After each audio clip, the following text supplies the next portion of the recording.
तो आपके पैरों में फेविकोल चिपक जाएगा, आगे नहीं बढ़ सकते। 500 का नोट आपको हिला देगा, आप ऐसे हो गए, बार बार उसके आसपास देख के धीरे से उठा लो। 500 रुपए आपको आगे नहीं बढ़ने देगा। अगर 10-20 नोट 500 के पड़े हो और आसपास कोई हो ना, और आपको फिर उनको क्रॉस करना हो, निकल जाना हो वहां से, फिर आपकी परीक्षा होगी कि आप कितने बहादुर हो कि आप उनको रौंदते हुए निकल जाओ। उनका कोई महत्व ना हो, जैसे रद्दी कागज ऐसे तुम्हें, लेकिन ऐसा नहीं होगा। अगर एक कदम चलोगे, पीछे 500 का नोट है, आगे 2-4 नोट पड़े हैं, तो आसपास पहले दृष्टि जाएगी, कोई देख तो नहीं रहा है, फिर धीरे से उठा लेंगे। भले हम वो कहीं दान पेटी में डाल दें, लेकिन उठा जरूर लेंगे। क्यों उठा लिए? क्योंकि महत्व है, धन में महत्व है, भोगों में महत्व है। तो ये कहने की बात अलग है कि अरे भाई हमें स्वर्ग के सुख नहीं चाहिए, हमें मोक्ष नहीं चाहिए, हमें प्रेम चाहिए। हम तो ठुकरा देते हैं स्वर्ग के सुखों को, मोक्ष को ठुकरा देते हैं, और 500 का नोट ठुकरा के आगे नहीं बढ़ सकते हैं। अगर गुलाब जामुन और मिठाई की बात आ जाए तो मुंह में पानी आ जाएगा, और ठुकरा देते हैं मोक्ष, ब्रह्मानंद। ये सब कहने की बातें हैं। स्वर्ग के दिव्य दिव्य भोगों को ठुकरा सके ऐसा भगवत प्रेमी महात्मा ही केवल होता है।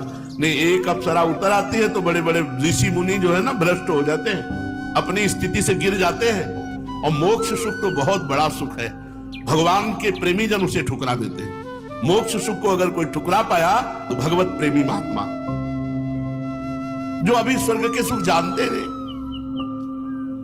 अब जैसे पहले ऋषि मुनियों के पास जो है अप्सराएं आया करती थी, बोले अमुक ऋषि के पास, जैसे विश्वामित्र जी के पास, बोले पहले ऋषि मुनियों के पास जो है अप्सराएं आया करती थी, बोले अमुक ऋषि के पास, जैसे विश्वामित्र जी के पास बोले मेनका जी आई, उनके पास अमुक आई। अब नहीं आती है, जरूरत है नहीं।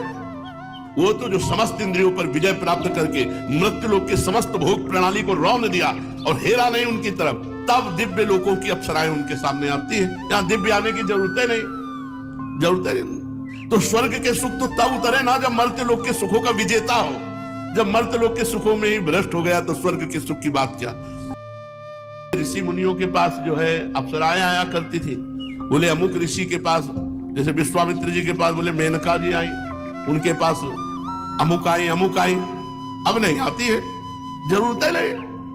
वो तो जो समस्त इंद्रियों पर विजय प्राप्त करके मृत्यु लोक के समस्त भोग प्रणाली को रौंद दिया और हेरा नहीं उनकी तरफ, तब दिव्य लोकों की अप्सराएं उनके सामने आती है। यहां दिव्य आने की जरूरत है नहीं। तो स्वर्ग के सुख तो तब उतरे ना जब मर्त्य लोक के सुखों का विजेता हो। जब मर्त्य लोक के सुखों में ही भ्रष्ट हो गया तो स्वर्ग के सुख की बात क्या।